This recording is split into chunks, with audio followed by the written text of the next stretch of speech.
Ooh, what's going on, dudes and dudettes? I haven't done that in a while, have I? Today I'm bringing you back some SCP reactions, and today we have SCP Illustrated's SCP-049 versus SCP-012. In the thumbnail, it looks like, who is 049? Is that the Plague Doctor? Yeah, it is the Plague Doctor. So it's the Plague Doctor versus something, which I don't know. It looks like a freaking clipboard, honestly.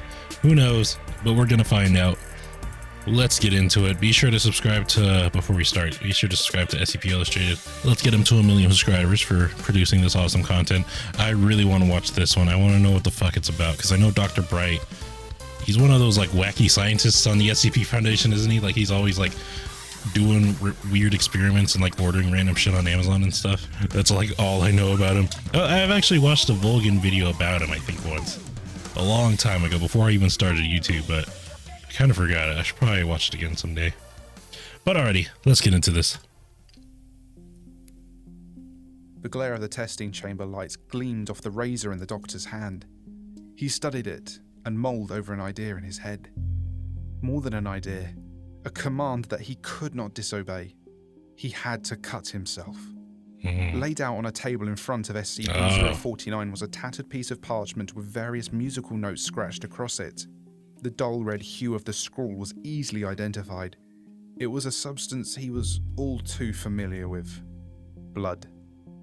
Another cruel test by the wardens. This paper was of no consequence to him. It was just a wicked way of punishing him for killing the doctor a few days ago. Let me guess. I always like to guess what the SCP is that I don't know. Give my prediction. Is this like the Death Note?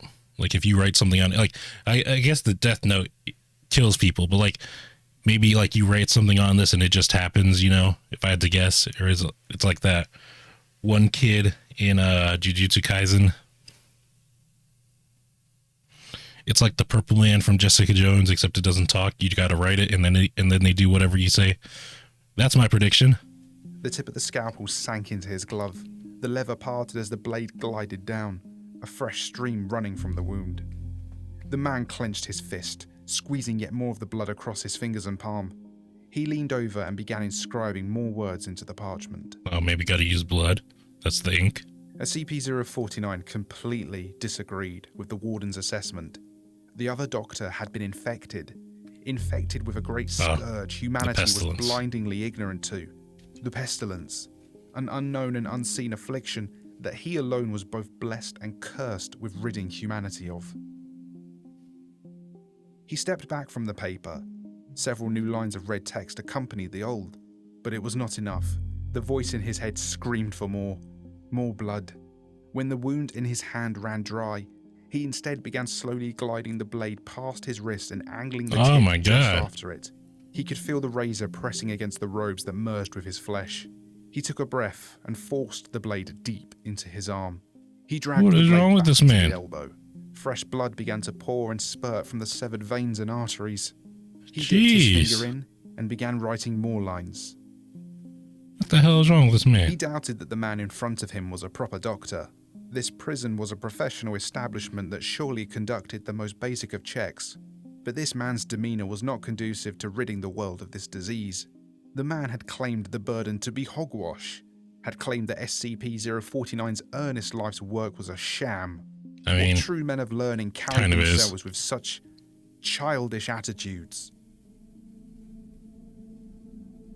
He stumbled backwards from the parchment. More lines were scribbled across it. It was not enough. Oh my god. The doctor was confused. He's gonna kill himself. No matter how many lines he scratched into the paper, he always seemed to be writing on the same line, never getting any closer to the bottom of the page. More blood was needed. He needed to finish this. Stab yourself in the heart. Do it. The blade found its way into oh my god. A fatal wound for most mortals, maybe, but not him. In, twist, and pull. The doctor's throat opened up and the torrents came spilling out, drenching the parchment. The musical notes completely disappeared from view. That would have hurt so much. He had been trying to argue his case against the fool in the doctor's coat when suddenly he sensed it. The doctor was infected. How could he have been so blind for so long? Had it been the sting from his hurt pride that dulled his uncanny abilities to see through the doctor's bravado to what lurked beneath? It was irrelevant. This man needed a cure. He gave the man a quick sedative. and got to work. Oh no, he's gonna kill him. Or what? Doesn't he like turn them into like Weak, monsters? raspy breaths escaped the hole in his windpipe as the doctor pulled himself up out of the puddle beneath him. He reached into his robes and fished out a syringe filled with a violet solution. He gave a squeeze to remove any air bubbles and plunged the needle deep into his heart. As his vision cleared and his sense returned, what was left of his blood ran cold, and he heard the voice again in his head, oh my god, demanding more blood. Just pull out your heart, man. The doctor's liver was riddled in pestilence. That had to go. His lungs too. No. They were also tainted with years of smoking abuse. Oh yeah, they're like evidence of ineptitude. undead, aren't they? Syringe was produced That's and right. a cocktail of elements were infused with the doctor's flesh. Hours later, the doctor was cured, and so very still. He placed the man's ID badge back on his coat before proclaiming, "You are cured, Dr. Ham." Cured. He was shocked to see the parchment clean and original. It was as if the river of blood had never touched it. He had nothing left to give. He called out to the wardens but received no reply. The sound in his head called out louder for his blood, for his last drop. Reluctantly, his shaking hands reached up to his face and gripped the mask his mentor had given to him all those years ago. He had vowed never to remove his mask until the pestilence was purged. The voices denied him that. Word? Some Darth His Vader shit right here. purpose ended here. He had failed. He pulled the front of his face off. The doctor screamed in agony as he limped forwards and leaned over the parchment, the very last of his blood dripping onto its surface. He watched the blood soak in and vanish once more as his mind was swallowed up by the darkness.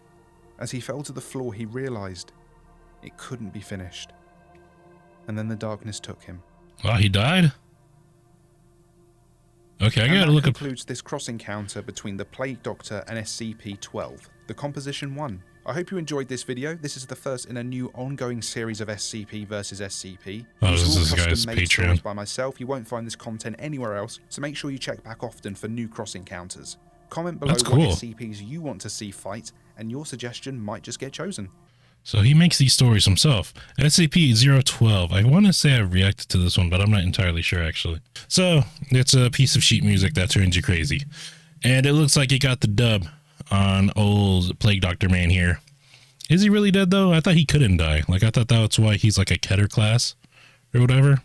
That's crazy that this man, this piece of paper just fooled this man into ripping off his own face. I didn't even know he had a face. Like I kind of just thought he was like a, maybe like on the outside it looks like he's just the clothes, and on the inside he's just like, I don't know, nothing, you know? Like I kind of thought he was one of those type of SCPs. You know, let's read the comments. Interesting to see 012 used to punish other SCPs. I really like this concept. Does the Plague Doctor need to be punished though? Like I get it. He demands test subjects and like he cures people of this like disease that doesn't exist, but to me it kind of gives off that he has a mental disorder, you know, like some sort of like compulsion to think that everything, it's kind of like he's a germaphobe, except he takes his germophobia to like the extreme and accidentally kills the people he tries to cure, and like he has his own delusions that he's a doctor. I don't know, but like I definitely think he would have to be destroyed, but like just, you know, just toss him into the sun. Square, no, don't touch me there. This is my no square. What are you doing already? You're no square, dog. Yeah. Ah! Like, I don't know. I feel like the SCP Foundation could do that. Like, I feel like that's a pretty humane way to go. Just getting tossed into the sun, getting vaporized instantly, you know? But otherwise, that was still pretty cool. SCP Illustrated, that was a really good video. I don't think I've reacted to many of their videos, actually, but they have a really nice art style that kind of reminds me of, like, the Call of Duty cutscenes every now and again. You know, it's kind of like this style, except it doesn't like animate and move and stuff, but I still think it looks pretty good. It's kind of like a comic book, you know, just comic book panels. That's cool. And like they're his own original idea, which I also like adds another level of coolness, you know? So yeah, be sure to subscribe to SCP Illustrated, show them your support, your love. Definitely gonna leave that a like. I already had a like, I forgot. Like I said, I use the like button as a playlist button pretty much. But alrighty guys, thank you guys for watching. Hope you guys enjoyed. Be sure to leave a like, comment, and subscribe. And if you ever greatly appreciate it, I'll see you guys in the next video. Stay safe, everybody. Bye-bye. I see her rolling up, Uber black Cadillac, high heel boots and a sexy body full of tats. Baby's bad, oh baby's hella bad. After her there ain't no coming back. Wanna take a run at that. I think she's feeling me, turn it up a few degrees. My imagination of her body gets the best of me. Oh gosh, she's such a tease, bitten lips, bruised knees. I'm addicted to her, need her touching me, cause she got a bad little waist. And we tearing down this place off the liquor that we chase. Casamigos to the face, baby, I don't need no